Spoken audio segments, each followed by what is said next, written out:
Hello from the great state of Texas on a beautiful spring day during the COVID pandemic.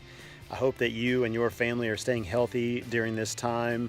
And maybe you are perusing YouTube because you're thinking about getting chickens, or you already have chickens and you're going to build a new chicken coop and you're looking for some ideas. I hope I can provide you with a few. I'll tell you some things that have worked for me, and then you can take it from there. So let's check it out. So here's just an overview of our new coop. We bought a couple, maybe $200 coop from Tractor Supply a couple of years ago when we first started keeping chickens. And this one is a little bit larger, not a lot, but it's big enough to hold 6 birds, which is the maximum birds that we're allowed to have in our city based on the code. Let me show you a few features. Okay, so first off, I think you need to think about reaching inside the coop and being able to clean it out or catch a bird if you need to. A nice gate, okay, and put a latch on it so that it stays up out of your way. When you unhook it, this one will just fold down, and then I've got some bolts here that will secure the door. Okay, and then one of the other things that you could do that I think will be really helpful when it comes to cleaning is to make your entrance to your coop nice and wide, and maybe at a level that's comfortable for you to just sweep out. You could roll a wheelbarrow right up to the edge here, rake everything off into it, take it to your compost or to the trash, whatever, and then you can rebed the coop. That makes it really, really easy to take care of them. And then from here you can see I have a roost for them. Strangely, when I had multiple birds, they like to roost out in the open like this. It's covered, but out in the open. Now that Ruby is by herself, she sleeps indoors. Obviously feels safer. Okay, so now this I would highly, highly recommend, unless you just have a much better idea, which that certainly could be true, but this has worked like magic for me. And this is the feeding system that I've come up with. Simple parts that I bought from Home Depot, Lowe's, just PVC with a little bit of metal banding to secure it. You have to cut a hole in your hardware cloth, and what I do is I just put the boards on either side, and it just makes it nice and secure and neatens it up, cleans it up.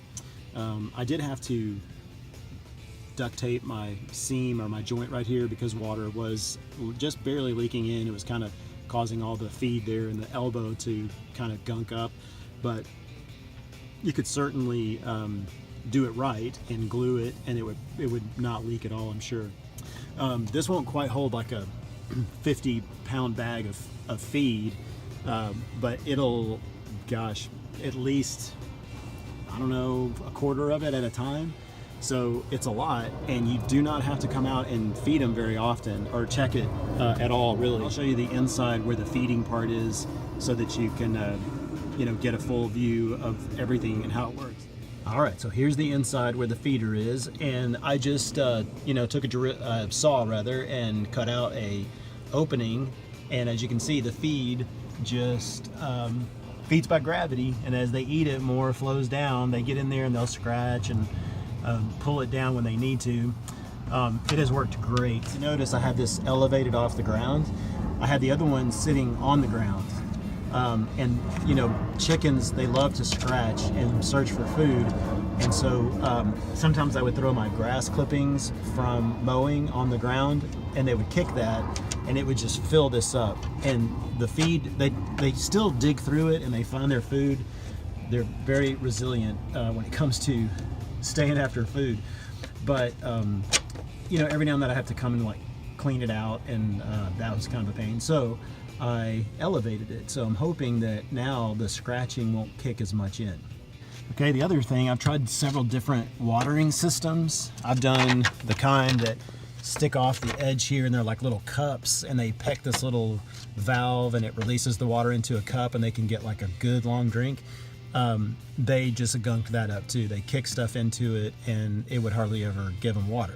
So these really work the best, and believe it or not, they're real quick to learn this. If you show them, you go like that a few times. As soon as they look over it and they see the water, they'll come over and inspect it. They're like, oh, that's where the water is. So this is 3.5 gallons. It's called the hen hydrator, and it has a hole in the top with a cap that comes with it. But what I've done, since it's right here in the middle of my coop, I ran a hose outside, and I used the end of the hose that would hook up to the faucet. So now I can just hook my water hose to this, fill this up in no time at all. I never have to like crawl in here and take this down, and makes it super easy.